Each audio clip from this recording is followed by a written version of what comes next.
Hello नमस्कार साथियों, मैं प्रियांश तिवारी एक बार फिर से आप सभी साथियों का आपके अपने इस यूट्यूब चैनल प्रबल एग्रो स्टडी पर बहुत बहुत स्वागत करता हूं।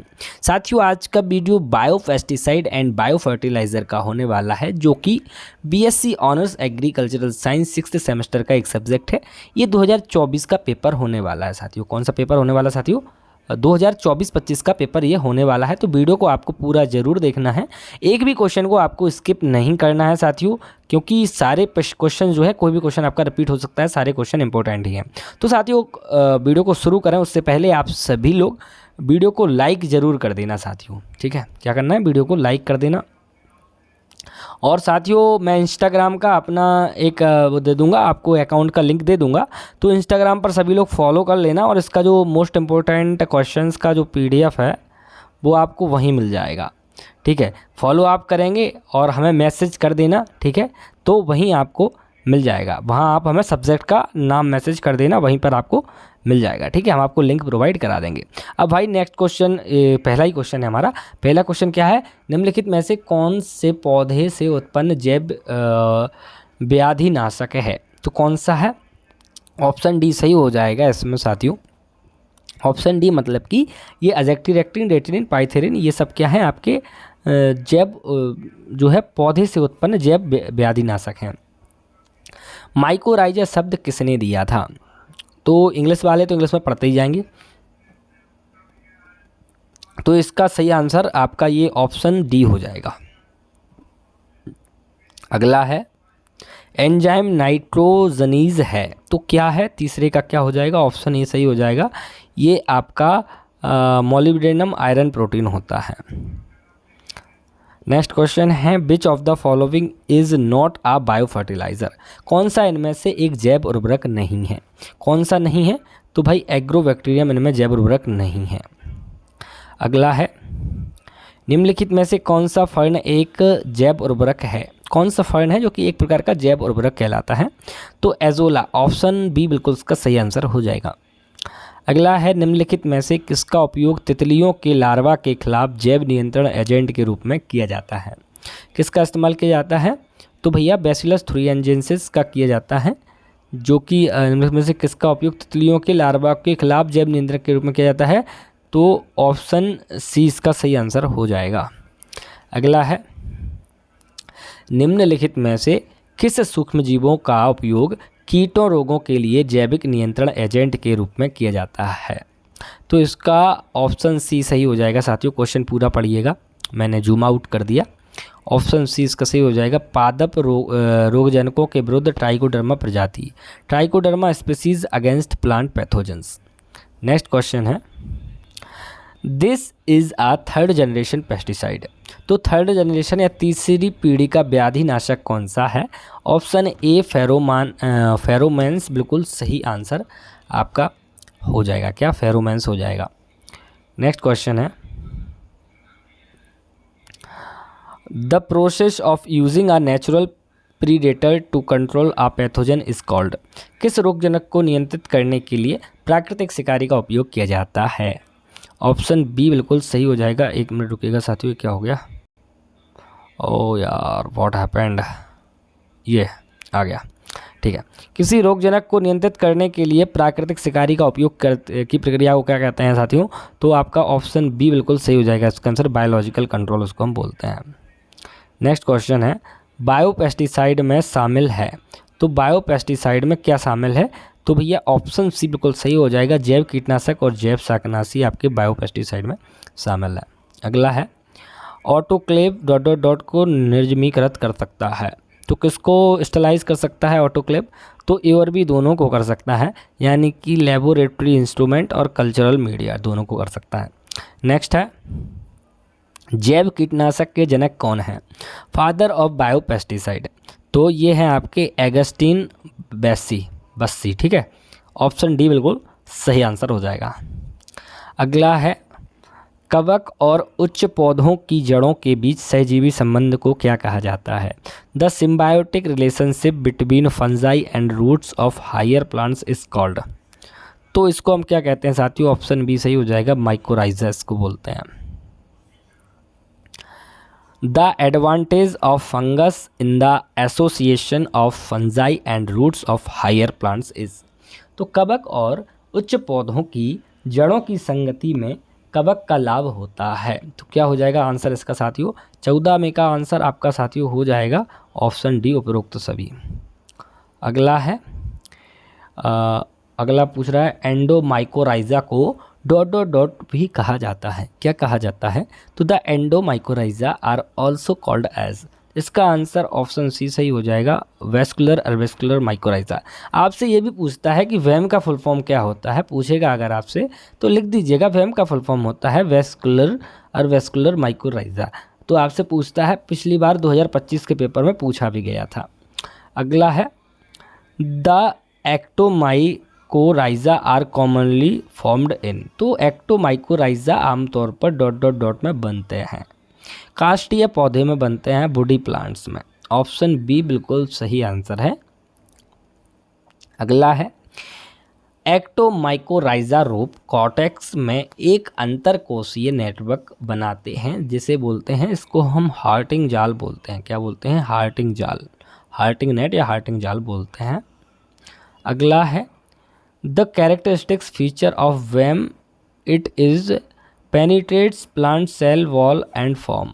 तो वैम की विशेषता यह है कि यह पौधों की कोशिका भित्ति में प्रवेश करता है और बनाता है। ऑप्शन बी बिल्कुल सही हो जाएगा इसका आंसर। क्या? बेसिल्स और द्विभाजित रूप से शाखित अंताक्षेपण जिन्हें अर्वेस्कुलर कहा जाता है। नेक्स्ट क्वेश्चन है the major advantage of a plant with VAM is. क्या हो जाएगा? वैम वाले पौधों का प्रमुख लाभ है, तो ऑप्शन बी इसका सही हो जाएगा, इंक्रीज्ड फॉस्फोरस एब्जॉर्प्शन, फास्फोरस के अवशोषण में वृद्धि। अगला है wood wide web is a term use to donate. Wood wide web पूछ रहा है, शब्द जिसका प्रयोग डॉट डॉट डॉट को निरूपित करने के लिए किया जाता है। ऑप्शन ए सही हो जाएगा, माइकोराइजा के लिए करते हैं ये शब्द उपयोग।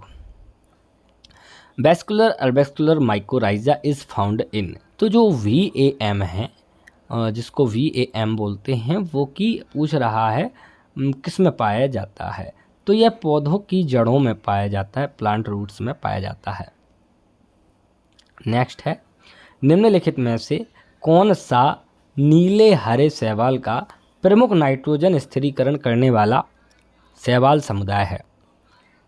ऑप्शन बी एनाबीना बिल्कुल सही हो जाएगा। नेक्स्ट क्वेश्चन है निम्नलिखित में से कौन सा सूक्ष्मजीव मिट्टी में अधिकतम पोषक चक्रण के लिए जिम्मेदार है। कौन सा है? Which of the following micro organism is responsible for maximum nutrient cycling in the soil. तो ऑप्शन ए सही हो जाएगा, जीवाणु या बैक्टीरिया। नेक्स्ट क्वेश्चन है which one of the following statement is correct. निम्नलिखित में से कौन सा कथन सही है। 24 का सही आंसर साथियों ऑप्शन क्या हो जाएगा? ये क्या हुआ? हाँ, ऑप्शन सी बिल्कुल सही हो जाएगा इसका आंसर। क्या? ऑप्शन सी, याद रखिएगा। नेक्स्ट क्वेश्चन है, देखिए इस पेपर में पहले से ये टिक लगे हुए थे, मैंने इनको क्रॉस वेरीफाई किया है। ठीक है, इनको क्रॉस वेरीफाई किया है तब जाके आपको आंसर बता रहा हूँ। ये मैंने नहीं लगाया है टिक, ये किसी लेफ्ट हैंडेड का काम है, क्योंकि ये लेफ्ट हैंडर इंसान का काम है, क्योंकि ये उल्टे टिक ऐसे लगे हैं, मैं ना ऐसे लगाता हूँ टिक। ओके, तो 25 का है मूंगफली की खेती हेतु किस संवर्धन को प्राथमिकता देनी चाहिए। किस संवर्धन को हम प्राथमिकता देते हैं मूंगफली की खेती हेतु? तो राइजोबिया का इस्तेमाल करते हैं। ठीक है, कौन सा? राइजोबिया।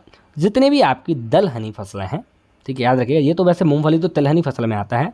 जितनी भी आपकी दलहनी फसल हैं उनमें हम, याद रखिएगा, पूछा जाता है प्रश्न कि दलहनी फसलों में किस मतलब बोल सकते हैं नाइट्रोजन जो फिक्सेशन करता है उसका इस्तेमाल किया जाता है। तो उसमें हम राइजोबियम कल्चर का इस्तेमाल करते हैं। क्या?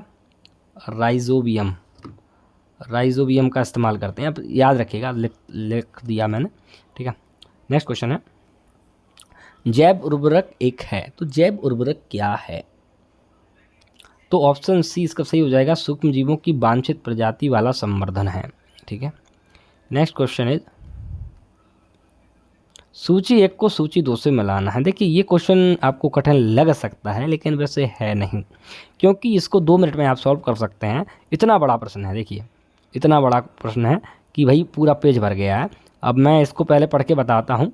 सूची 1 को सूची 2 से सुमेलित करना था। इस ऐसे क्वेश्चन से डरना नहीं है आपको, केवल डराने के लिए रहते हैं। चीज़ें वही हैं, देखिए नीचे देखिए तो नाइट्रोबैक्टर, एजोटोबैक्टर, नाइट्रोसोमोनास, राइजोबियम, ये सब चीज़ें वही हैं बिल्कुल। इनको आपको एलिमिनेट करना है, ठीक है।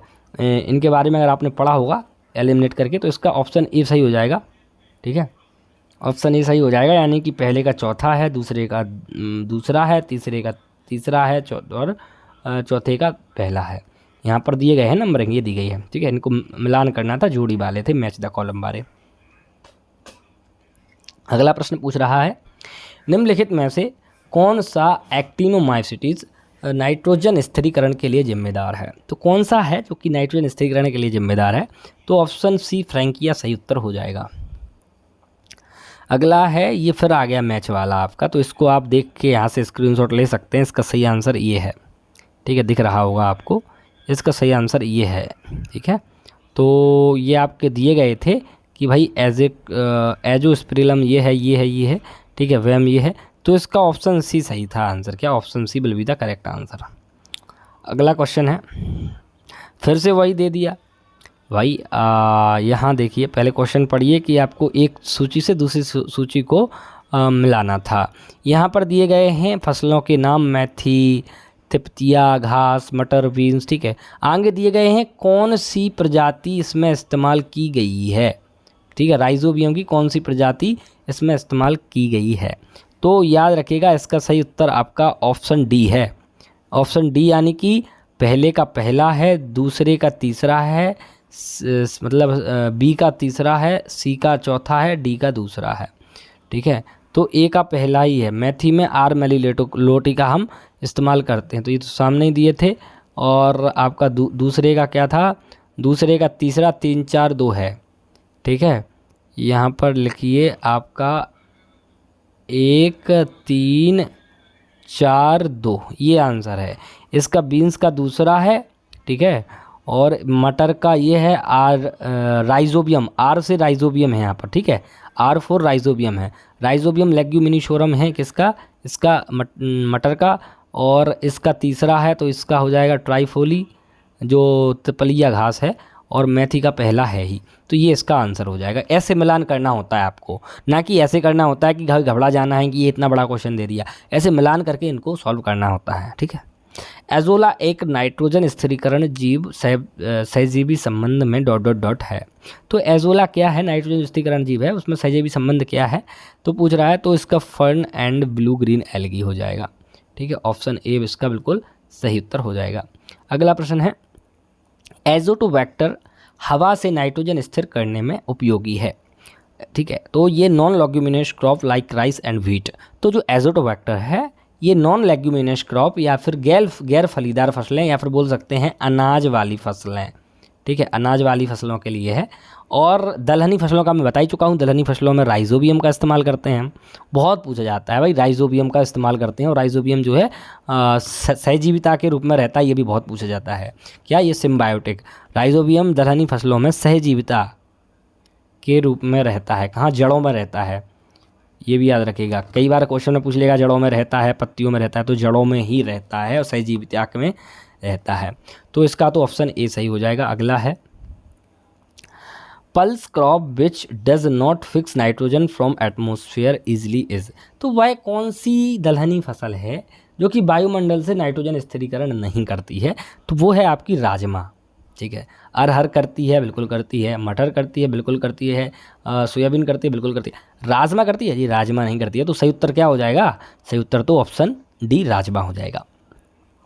अमोनिया को नाइट्राइड में तथा नाइट्राइड को नाइट्रेट में परिवर्तित करने वाले जीवों का समूह क्रमशः है, तो क्या है? तो अमोनिया को नाइट्रेट में नाइट्रोसोमोनास बदलता है, ठीक है। तो आपसे पूछ रहा है कि अमोनिया को नाइट्रेट में तथा नाइट्राइट को नाइट्रेट में कौन परिवर्तित करता है? तो पहले दिया गया है अमोनिया को नाइट्रेट में, तो नाइट्रोसोमोनास, और नाइट्रेट और नाइट्राइट को नाइट्रेट में नाइट्रोबैक्टर करता है। तो option A will be the correct answer. अगला प्रश्न है VA माइकोराइजा, ये वहीं से आया है, वैम से आया है ये क्वेश्चन, VAM से ही आया है, VA माइकोराइजा लिखा है। तो भाई क्या है के रूप में पौधे के डॉट डॉट डॉट अवशोषण को बढ़ावा देता है, मुख्य रूप से पौधों के किसके लिए देता है? तो भाई ऑप्शन सी सही हो जाएगा, 35 का ऑप्शन सी सही हो जाएगा, फास्फोरस के लिए देता है। अगला है दलहन पौधे की जड़ ग्रंथि में डॉट डॉट डॉट होता है, क्या होता है? तो भाई दोनों ए और बी हो जाएगा आंसर इसका। क्या ये नाइट्रोजीनेज है, लेग्यूम हीमोग्लोबिन है, ठीक है, ऑप्शन सी सही हो जाएगा। अगला है 37 में का क्या हो जाएगा? The following crop is used in phyto remediation, निम्नलिखित फसल का उपयोग फाइटो रेमेडिएशन में किया जाता है, किसका किया जाता है साथियों? तो इसमें सरसों सही आंसर हो जाएगा। फाइटो रेमेडिएशन के लिए हम सरसों या मस्टर्ड का इस्तेमाल करते हैं, याद रखिएगा। अगला प्रश्न है 38, राइजोबियम की वृद्धि के लिए कौन सा माध्यम बहुत उपयुक्त पाया गया है? Which media found very suitable for the growth of rhizobia, ठीक है। तो 38 का आपका सही उत्तर आप साथियों ऑप्शन बी हो जाएगा, येमा माध्यम, ठीक है। नेक्स्ट है बेमेल का चयन कीजिए, रोडोस्पिरिलम माइकोराइजा, ठीक है। बेमेल क्या है? तो पहला ही इसमें बेमेल है, आप बाकी पढ़ लीजिएगा, ये सारे मेल सही हैं, ठीक है, ये मेल सही हैं आपके। एनाबीना नाइट्रोजन फिक्सर होता है, राइजोबियम अल्फ़ा अल्फ़ा और फ्रैंकिया अल्नस, ठीक है, ये तो आपके सही हैं, और बाकी ये आपका गलत है पहला वाला, ठीक है। नेक्स्ट क्वेश्चन है which one of the following microbes forms a symbiotic association with plants and helps them in their nutrition, निम्नलिखित में से कौन सा सूक्ष्मजीव पौधे के साथ सहजीवी संबंध बनाता है और उनके पोषण में मदद करता है? कौन सा हो जाएगा साथियों इसमें? तो ग्लोमस, ऑप्शन सी सही हो जाएगा इसका, ग्लोमस। नेक्स्ट है निम्नलिखित में से कौन पौधों द्वारा मिट्टी से फास्फोरस के अवशोषण में मदद करता है? Which one of the following helps in the absorption of phosphorus from the soil by plants? तो ऑप्शन ए सही हो जाएगा, ग्लोमस। नेक्स्ट क्वेश्चन है organism associated with sorghum and cotton which provide nutrition to them are, ज्वार एवं कपास से जुड़े जीव डॉट डॉट डॉट हैं जो इन्हें पोषण प्रदान करते हैं। तो ऑप्शन ए सही हो जाएगा, एजोस्पिरिलम एंड एजोटोबैक्टर। अगला प्रश्न है आणविक नाइट्रोजन का अमीनो अम्ल में रूपांतरण डॉट डॉट डॉट कहलाता है। तो the conversion of molecular nitrogen into amino acid is known as, तो किस नाम से जानते हैं? तो नाइट्रोजन स्थिरीकरण के नाम से बोलते हैं, नाइट्रोजन फिक्सेशन। अगला है सूक्ष्म जीवों द्वारा तीव्र अपघटन के लिए पदार्थ में CN अनुपात क्या होना चाहिए? तो कार्बन रेशियो नाइट्रोजन पूछ रहा है आपसे सूक्ष्म जीवों द्वारा तीव्र अपघटन करने के लिए, ठीक है, इंग्लिश वाले क्लास में पढ़ लेना। तो इसका ऑप्शन बी सही हो जाएगा, 20 से 30। अगला है सिंट्रोफिज्म में डॉट डॉट डॉट शामिल है, कौन है शामिल? तो exchange of nutrients between two species, ठीक है, ऑप्शन ए सही हो जाएगा। अगला है मिट्टी में सर्वाधिक प्रचुर मात्रा में सूक्ष्म जीव हैं, तो मिट्टी में कौन से सूक्ष्म जीव हैं जो कि सर्वाधिक प्रचुर मात्रा में पाए जाते हैं? तो 46 का ऑप्शन ए बिल्कुल सही हो जाएगा, बैक्टीरिया। अगला प्रश्न है most soil microbes grow best at temperatures between, तो अधिकांश मृदा सूक्ष्मजीव डॉट डॉट डॉट तापमान के मध्य सबसे अच्छी वृद्धि करते हैं। तो 15 से 30 डिग्री सेल्सियस इसका सही उत्तर हो जाएगा। अगला है निम्नलिखित में से कौन सा एंटोमोपैथोजेनिक सूक्ष्मजीव है? कौन सा है जो कि एंटोमोपैथोजेनिक माइक्रो ऑर्गेनिज्म है? तो बैसिलस थुरिएंजेसिस, बैसिलस सेरेस, तो दोनों हैं, ऑप्शन सी बिल्कुल सही हो जाएगा इसका आंसर।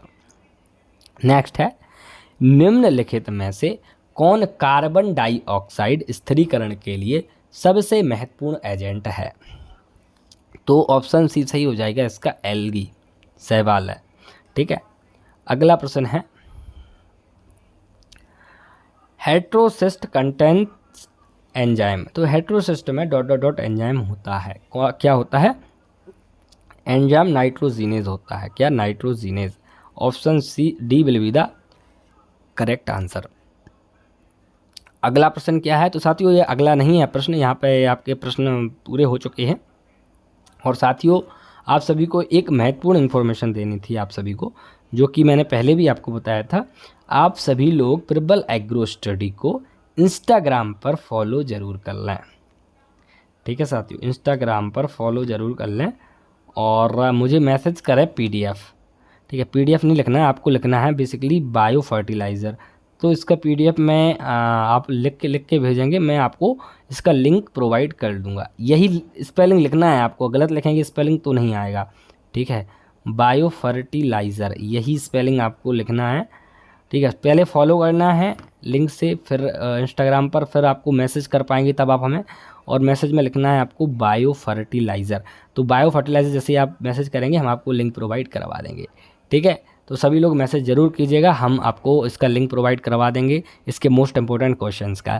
ठीक है साथियों, मिलते हैं अगली वीडियो में, तब तक के लिए आप अपनी तैयारी यूं ही बेहतर तरीके से करते रहिएगा। और जो लोग MSc एग्रीकल्चर करना चाहते हैं वो लोग नीचे लिंक दिया गया है वहाँ पर क्लिक करके हमें मैसेज भेज सकते हैं।